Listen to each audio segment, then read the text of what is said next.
Welcome to a new update, and today we're going to discuss everything surrounding Bitcoin, as this week is going to be a big one. And it's not only a big one based on macroeconomic events, but it's also a big one regarding all the FUD that has been taking place in the cryptocurrency market. So, short update today, because the coming few days are going to be the important ones. Before we continue, make sure to hit the like button, subscribe to this YouTube channel as well, and also make sure to check out our free trade letter, which you can sign up through in the description.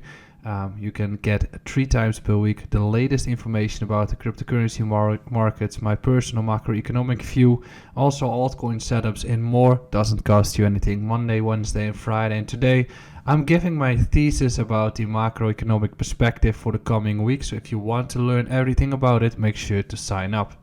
Also, the final 3 weeks of our giveaway through ByBit of 1 month for free in our premium membership is going to be given. So make sure to check that out as well. This week, definitely the key is going to be the coming few days. And I think that right now we can conclude that the markets are not really going into a rally prior to CPI and FOMC. And I think that most people are feared of what's going to come out of the actual events. Tomorrow, 2:30 p.m. we're going to get CPI, as the expectations are relatively low. If you would assume that if we look at PPI from last Friday, PPI gave a number which was at 5.9%, while the past month was 7.2 or so. So in that case, CPI comes in relatively low compared in terms of drop or in terms of drawdown compared to what the PPI has been bringing. So I think that tomorrow is going to be the big trigger for the initial move. And then depending on the outcome, which you can find in the newsletter, is going to be based on what the FOMC will be deciding on Wednesday. And those are the 2 big triggers. But we also got the rumor from Charles Hoskinson that we're going to get XRP settlements this week. We also got the hearing from FTX. And we do have the case of Binance and all the stuff that's happening around Binance right now. So there's a lot of information and a lot of events being packed in this week. We don't even call the ECB and GBP or the Bank of England yet. We're also not calling the retail sales numbers and PMI numbers, but that's what's going to take place through this week. And before I continue, make sure to be there on Wednesday at 7:30 p.m. It's going to be FOMC night, and I've got a special announcement for people that are looking to improve their portfolios, because we will be deciding to do something during that evening, as it's the last real event of this year before we go into the holidays. Now, if we're looking at the price action of Bitcoin, this is pretty much the entire month. It's we can't do much about it because it's just a chopperino, which means that you can't really make much of trading perspectives out of this, in a sense that longs and shorts with high leverage are continuously taken out. I mean, we get a squeeze beneath the low here, we get a squeeze here as well, taking out the high, drop, another retest in this high, drop back down, getting into the zone of interest for potential long entries. So that's what's currently happening, and there's no real move taking place, but we are on the edge of having one.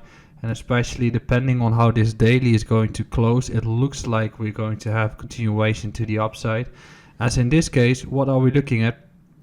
A sweep of the low, bullish divergence, a higher low being granted, a higher high being granted, another higher low. So I would definitely argue that I don't want to see Bitcoin fall beneath 16.7. In that case, you want to see another higher low being made on Bitcoin, which you clearly want to see break through 17.6, which ultimately comes into the first real resistance zone. I think that the crucial barrier is between 18.2 to 17.6.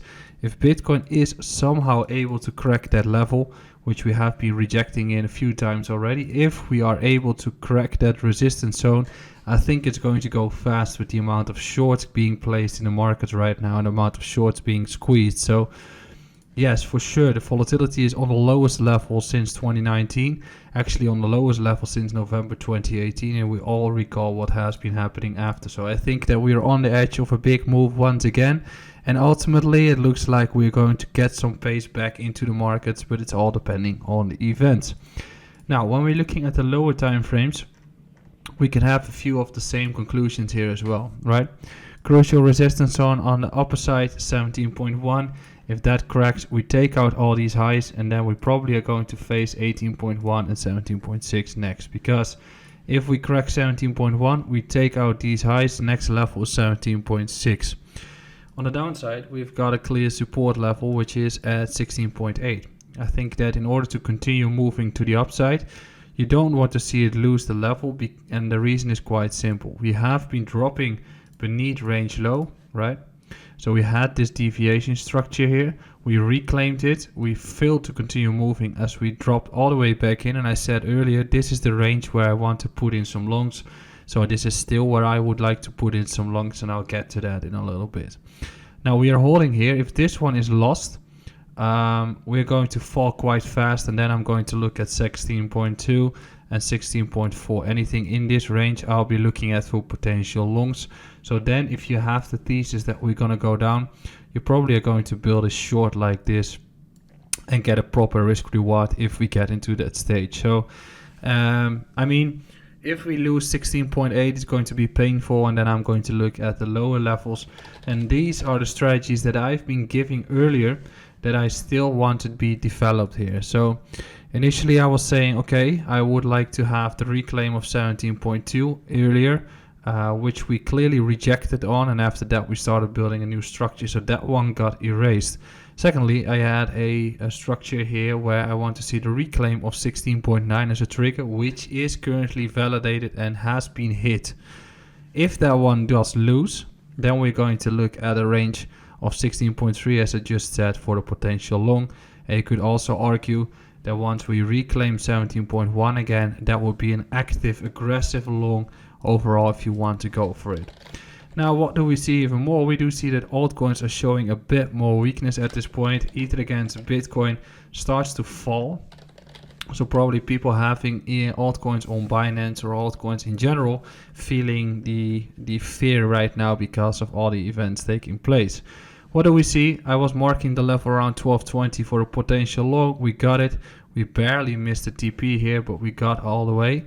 Now we're getting into a range where I clearly want to see Ether hold, because if we do lose this level, the first real bounce zone is 1160. But if we do hold here, the same conclusion can be made. Higher lows are going to be constructed, and then another retest of the range high is going to give a breaker towards 1500. So markets are going to be waiting for tomorrow. I'll be making an update tomorrow again after CPI comes out. Make sure to be subscribed to this YouTube channel, like this YouTube update, check out our trade letter which is for free, and I'll see you again tomorrow.